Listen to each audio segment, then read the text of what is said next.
Umuulan na ka-umami, inabutan na po tayo ng ulan, pero dahil sayang naman yung ating setup, uumpisahan na natin. So magluluto po tayo ng sinampalukang manok, pero hindi sinabawan dahil iihawin po natin ito, at dahil nga umuulan na, ay ibibake ko na lang. So pinreheat ko na po yung ating oven at ihahanda natin ang ating sinampalukang baked bangus.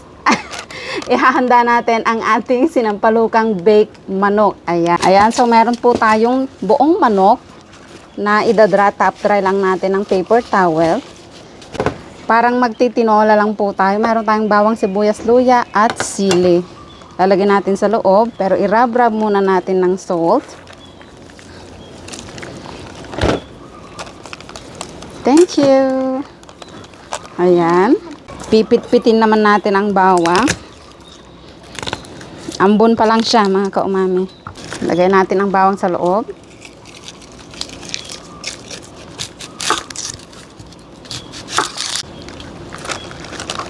Luya, paminta,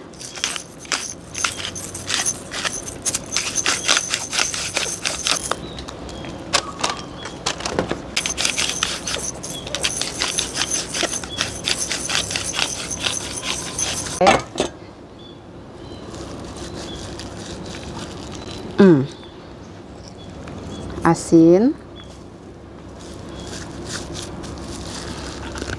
meron tayong dahon ng saging. Papahiran natin ng olive oil.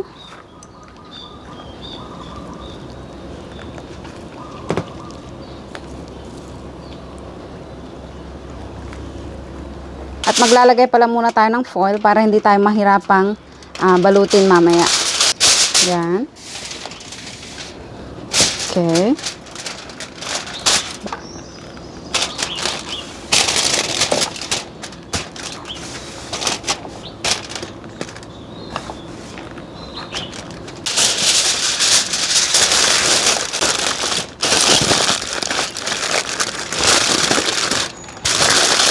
O, diba? Hindi naman bumuhos ang ulan. It's a prank. So, ilalagay na po natin sa oven.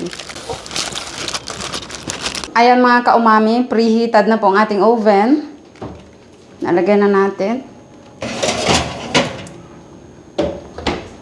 Ibibake lang po natin ito ng mga 35 to 40 minutes. Ayan, 250 degrees Celsius.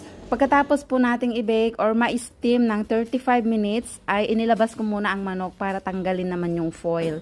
I-bake ulit natin ito ng another 30 minutes para naman kumrispy yung kanyang balat. Ngayon pa lang po ay napakabango na, amoy sinampalukan o amoy tinola. So after 30 minutes, ganito na po ang itsura niya, mukhang lechon na talaga. So ayan na po ang ating baked tinola or baked sinampalukan. Napakabango mga ka-umami. Kung mapapansin nyo mga ka-umami, crispy-crispy po itong balat niya. Kaya tikman natin. Wow. Wow. Sobrang init pa.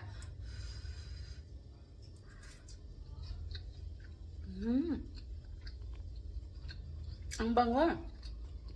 Amoy na amoy at nalalasahan mo yung tamarind. Napaka-juicy ng loob, malambot, at yung labas niya, crispy-crispy. Dahil sa olive oil na nilagay natin.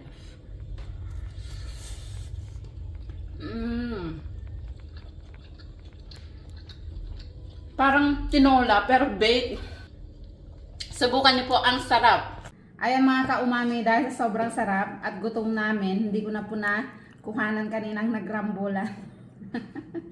Napakasarap naman talaga. Para kang kumakain ng tinola na walang sabaw, at napakabango dahil sa dahon ng saging, dahil sa dahon ng tamarind, at napakasarap po ng sauce. Ayan, meron po siyang sauce na ginawa na naming sausawan. Napakalasa, yung garlic niya, luya, sibuyas, sili, nagsama-sama na pati yung dahon ng tamarind.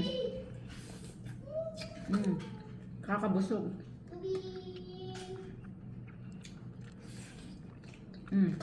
Ayan po, yung dahon ng tamarind, masarap siyang iulam.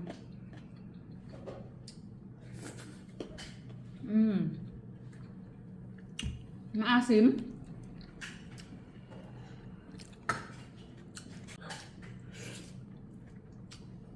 Sobrang nagustuhan ng mga bata. Uulitin natin lutuin to. Sarap. So yun lang mga kaumami. Sana ay nagka-idea na naman kayo sa bagong recipe natin for today. Subukan nyo po dahil napakasarap kahit mga anak ko ay nagustuhan nila at uulitin nga po namin lutuin. Nag-request agad sila. And kung nagustuhan nyo pong video, please share. Baka ikaw naman ang susunod na mapadalhan natin ng GCash bilang pasasalamat pambili ng manok. Thank you for watching!